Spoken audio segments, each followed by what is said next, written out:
ট্রাম্পের ওখানে সফরে গিয়ে কি হয়েছে? সে যা যা চেয়েছিল তা তো কিছু পায় নাই। ভারত পাকিস্তানের এই সংকটটা বুঝতে হইলে আপনার মোদির ডোমেস্টিক পলিটিক্সটা আমাদের কাছে পরিষ্কার থাকতে হবে। একটা হচ্ছে যে মোদির যে পলিটিক্স, এই পলিটিক্সের গোড়াটা কিন্তু হচ্ছে আরএসএস, হিন্দুত্ববাদী একটা ফ্যাসিস্ট আইডিওলজি আর কি, যেটাকে আপনি নাৎসি অথবা ফ্যাসিস্টদের একটা লোকাল ভার্সন বলতে পারেন আর কি। তো সেই জায়গাতে বিজেপি হচ্ছে তার পলিটিক্যাল ফ্রন্ট। এখন আরএসএসের শতবর্ষ পূরণ হওয়ার কথা এই বছর অথবা আগামী বছর, এরকম কাছাকাছি সময় আর কি, সম্ভবত এই বছর।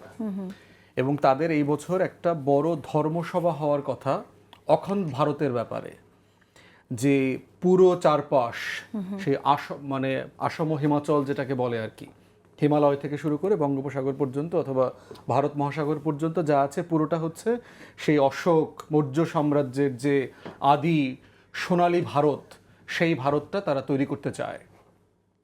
এখন সেই ধর্মসভাতে তাদেরকে রিপোর্ট দিতে হবে যে অখণ্ড ভারতের আলোচনাতে এবং এই ক্যাম্পেইনটা কোথায় আছি আমরা, কতদূর আছি।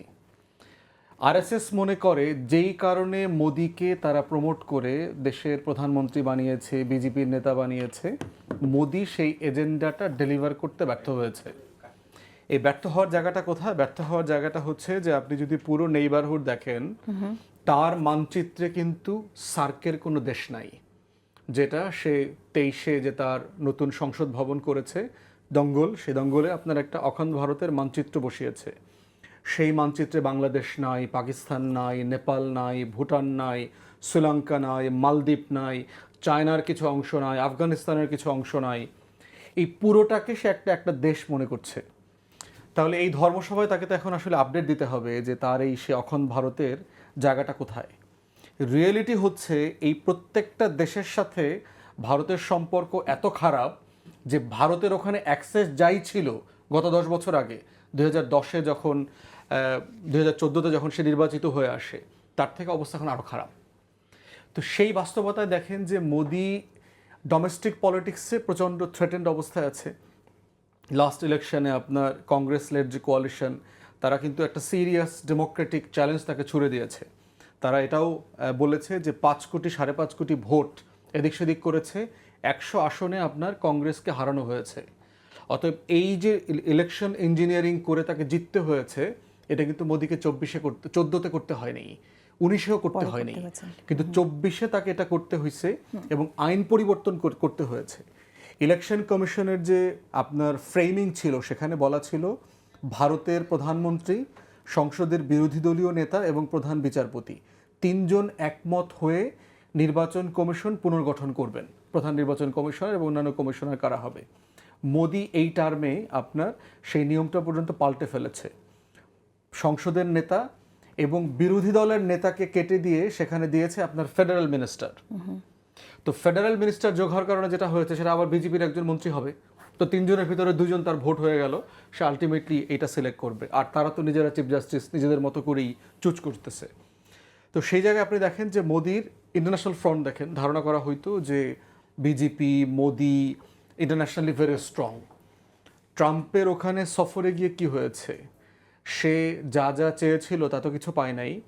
হাজার হাজার অবৈধ ইন্ডিয়ানদেরকে আপনার চ্যাংদোলা করে আর কি, দিনের নোটিসে 18,000 20,000 ইন্ডিয়ানকে ফেরত পাঠিয়ে দিয়েছে আপনার কার্গো বিমানে করে। আপনি জানেন কার্গো বিমানে কিন্তু বসার সিট নাই, ফ্লোরে বসতে হয়। এই লেভেলের অপমানজনকভাবে তাদেরকে ফেরত পাঠানো হয়েছে এবং বলা হয়েছে যে এইটা পাঠাইতে আমেরিকার যে পরিমাণ খরচ হয়েছে সেটা ভারতকে দিতে হবে। দ্বিতীয়ত, সে ওখানে ফ্রি ট্রেডের জন্য গেছে, সে রেসিপ্রোকাল ট্যারিফ নিয়ে ভারতে ফিরে আসছে। সে গেছে ওখানের মার্কেটে ইন করবার জন্য, সে ওখান থেকে পণ্য কিনতে বাধ্য হয়েছে। তাকে ট্রাম্প চুক্তি করতে বাধ্য হয়েছে যে আমার কাছ থেকে তোমাকে অস্ত্র কিনতে হবে, আমার কাছ থেকে তোমার তেল গ্যাস কিনতে হবে। এখানে ট্রাম্পের সহযোগিতা তো পাচ্ছেই না, বরং একটা বৈরী সিচুয়েশনের মধ্যে আছে ইন্টারন্যাশনাল পলিটিক্স। এবং এটা সর্বশেষ ঘাটা হচ্ছে বাংলাদেশের সিচুয়েশন, আমরা কিন্তু অতীতে দেখেছি যে শাসকদেরকে, অনেক শাসককে দেখেছি ক্ষমতায় থাকার জন্য যুদ্ধ অবস্থা তৈরি। তো এখানে কি আপনি এরকম কোনো সংখ্যা দেখছেন কিনা? আসলে কি একদমই তাই হচ্ছে। যেটা হয়েছে যে আপনার এই রিয়েলিটিতে মোদি এখন দেখতে পাচ্ছে তার অস্তিত্বের স্বার্থে তাকে এখন ডোমেস্টিক ফ্রন্টে যদি সিম্প্যাথি আদায় করতে হয়, তার এখন সামনে অপশন আছে পাকিস্তান কার্ড খেলা, যেটা ভারতের প্রধানমন্ত্রীরা, ভারতের সরকারগুলো বিভিন্ন সময় দেখবেন কয়েক বছর আগে সার্জিক্যাল স্ট্রাইক, একটা ভুয়া স্ট্রাইক করছে পাকিস্তানের ভিতরে, কী সব করছে টরছে আইনা পাকিস্তানে আপনার ইন্ডিয়ান মিডিয়াতে চালায় দিচ্ছে। এখন পারমাণবিক শক্তিধর এই দুই পরাশক্তির মধ্যে যদি যুদ্ধ বেঁধে যায়, যুদ্ধ হবে না, আপনি মনে করছেন? নিশ্চিত থাকেন, কোনো যুদ্ধ হবে না, কোনো যুদ্ধ হবে না, দ্যাটস দ্য বটম লাইন। কোনো যুদ্ধ হবে না। যেটা হবে, যুদ্ধ করার মতো সক্ষমতা এবং সাহস ভারতবাসীর কখনো ছিল না। তাহলে প্রধান উপদেষ্টা যে যুদ্ধের প্রস্তুতি না নেওয়াটা আত্মঘাতী তিনি বলছেন, এবং আধাআধি প্রস্তুতির কোনো জায়গা নেই, এই কথাটাও তিনি বলেছেন। আপনি তাহলে কিভাবে দেখছেন বিষয়টাকে? আমি এটাকে দেখতেছি যে আপনার যে কোনো নেইবারহুডে যদি তিনি তো মহল্লাতে, শান্তির অ্যাম্বাসেডর, তাই না? শান্তির জন্য নোবেল পুরস্কার পেয়েছেন, এবং তিনি যখন এই কথাটা বলেন তিনি নিশ্চয়ই এই আশঙ্কাটা থেকেই বলছেন যে যুদ্ধ একটা হতে পারে, সেটা আমরা বুঝতে চাই। মূল বিষয়টা হচ্ছে যে কোনো নেইবারহুডে মহল্লাতে যদি আপনার একটা টেনশন চলে, আপনি মানে সাবধান হয়ে থাকবেন। তো এটা হচ্ছে কমন সেন্স। আপনার 2 বিল্ডিং পরে আগুন লাগছে, আপনাকে তো একটু সাবধান থাকতে হবে যে বিল্ডিং এর আগুনের ধোঁয়াটা, তার মানে যুদ্ধ হবে না একেবারে শতভাগ সেটা বলা যায় না, আপনি বলছেন? মানে যুদ্ধ ইউজুয়ালি দুইটা পারমাণবিক শক্তি সম্পন্ন দেশের ভিতরে যুদ্ধ হবে না ইন প্রিন্সিপাল, এটা হওয়ার সুযোগ নাই। কারণ তাহলে যেটা হবে, পাকিস্তানের থেকেও ভারত বেশি ক্ষতিগ্রস্ত হবে। কারণ যুদ্ধের যে আর্মামেন্ট দরকার, এই আর্মামেন্টে কাগজপত্রে ভারত এগিয়ে আছে, রিয়েলিটিতে তা না। ভারতের অধিকাংশ 65 to 70% অস্ত্র হচ্ছে 80-র দশকের কেনা অস্ত্র, রাশিয়া আসে, সোভিয়েত ইউনিয়নের দেওয়া অস্ত্র। যেই অস্ত্র পাকিস্তান অলরেডি মডার্নাইজ করে ফেলেছে আমেরিকা, চায়না, টার্কি বিভিন্ন জনের সহায়তায়।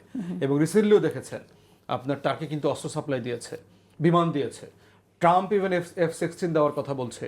তো সেই বাস্তবতায় আর সাহসের অবস্থা তো আমরা জানি।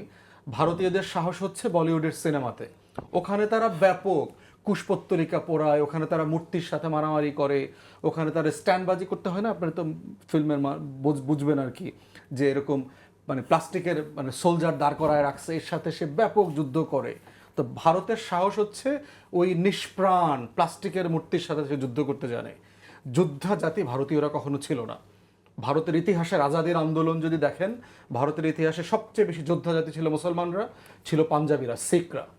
এবং এই দুইটা গোষ্ঠী হচ্ছে চরম নির্যাতিত, তারা ভারতের হয়ে যুদ্ধ করবে না।